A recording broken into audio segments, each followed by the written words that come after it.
In this example, we want to draw the Lewis structure for the molecule HCN. So we'll start out with our formula, HCN, and hydrogen gives us 1 valence electron. Carbon gives us 4 valence electrons. And nitrogen gives us 5 valence electrons for a total of 10 valence electrons. Now with this, it's not really obvious how we should go about putting one of these molecules or the other in the center, except that we need to remember our rule that the atom that makes the most kinds of bonds is generally the one in the center. So in that case, it would be carbon. So we'll put our carbon in the center. We'll put our nitrogen on one side and our hydrogen on the other. And we'll make a bond to everybody. And so this will use up 4 of our valence electrons. So we've got 6 electrons left to distribute. Now, remember, we never put valence electrons on a hydrogen.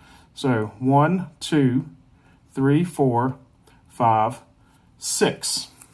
And let's check our octet here.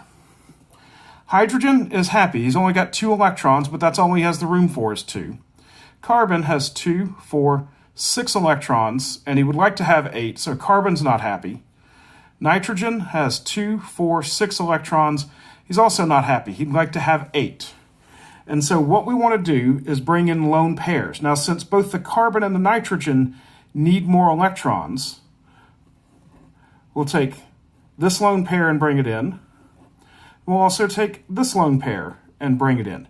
And the reason for doing that, if we bring them both in off the nitrogen, we'll have too many electrons around the carbon. So this would look like H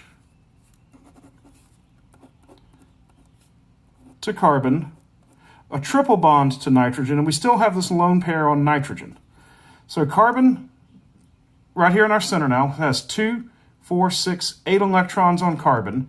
We didn't do anything to hydrogen. He's still good with 2. Nitrogen has 2, 4, 6, and the lone pair makes 8. So everybody over here is happy. And this would be our Lewis structure for HCN.